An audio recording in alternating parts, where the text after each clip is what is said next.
why you turn the music down when you're lost. You have probably done this hundreds of times without ever questioning it. The moment you get lost while driving, you turn the music down, and the moment you recognize where you are again, you turn it back up. Down when lost, up when found, like a small ritual you never chose. Nobody taught you to do this. No one explained that lowering the volume would help you read a sign or choose the correct turn. So why does your brain treat the music as though it were part of the navigation problem? And what does this small habit reveal about everything your mind is doing beneath your awareness without asking permission? Your brain works with a limited budget of attention. At any given moment, only so much mental resource is available, and everything you are doing draws from the same pool. Driving draws from it. Listening to music draws from it. Reading signs, watching traffic, and following directions draw from it too. Even breathing and balance quietly draw from it, though you never notice the withdrawal. When the route is familiar, driving costs little attention.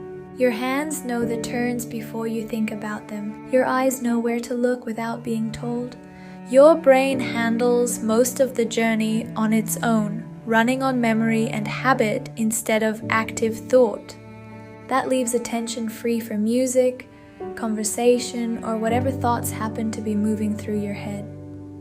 But the moment something unfamiliar appears, a confusing junction, a closed road, a new address, the cost of navigation rises.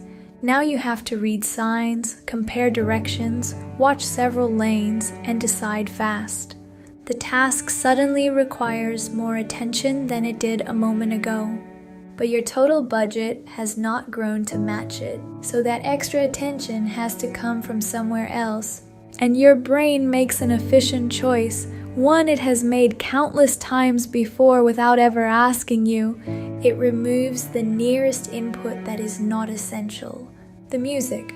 Not because sound blocks your vision, not because the music is too loud, but because processing music, even passively, still costs something.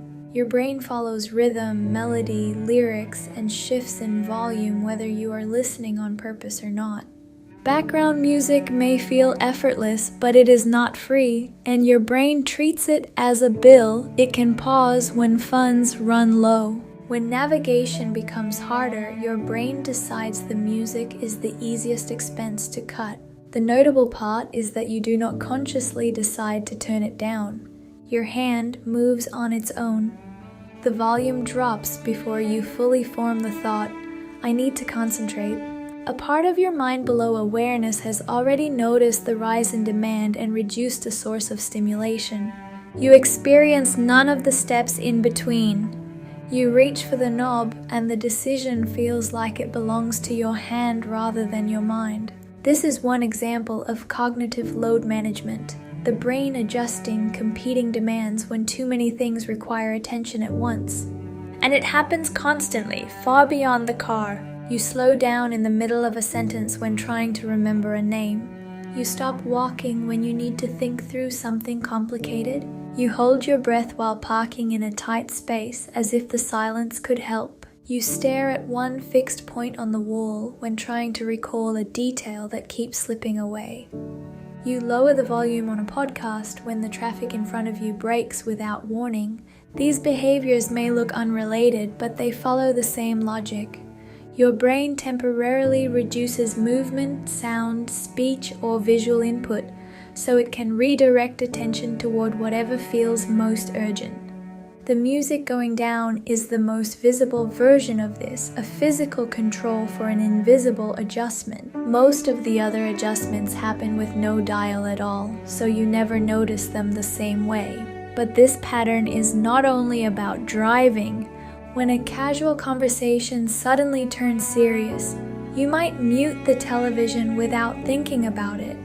When an important phone call arrives, you might stop walking and stand completely still, as though movement itself were competing with listening. When you are reading something difficult, you silence your phone or step away from a window full of motion.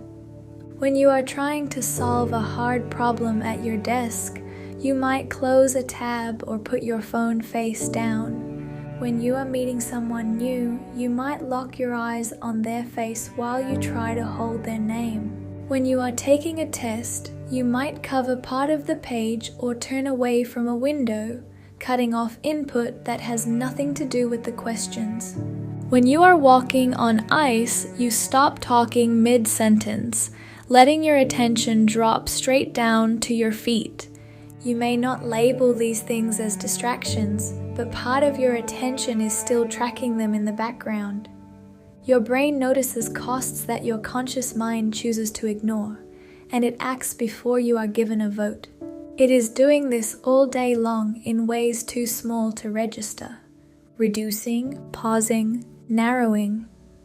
Every time a task demands more attention than your current surplus allows, one of these three things happens somewhere in you.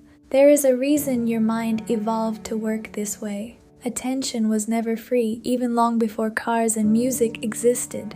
An animal that could not shift focus fast enough when the ground changed did not survive long enough to pass that trait along. So the brain built a system that reallocates resources automatically, without waiting for permission from conscious thought.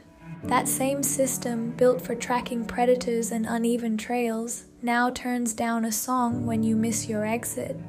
And what is notable is how fast this happens. By the time you consciously think this is hard, your brain may have already changed your behavior. It sensed the rise in demand before you named it, and left you with only the after effect, a lower volume, a stilled body, a held breath. Understanding this changes how you might treat your own attention going forward. If concentration is a shared limited resource, then every open tab and every extra sound competing for space in a hard task is quietly taxing you. Turning down the music when you are lost is not a quirky habit to laugh about. It is a small, visible proof that your mind is constantly managing a budget you never agreed to track. So the next time your hand reaches for the volume knob without asking your permission first, pause for a moment before you turn it. Notice how much of your day runs on adjustments like this one, quiet and automatic, until you finally learn to look for them.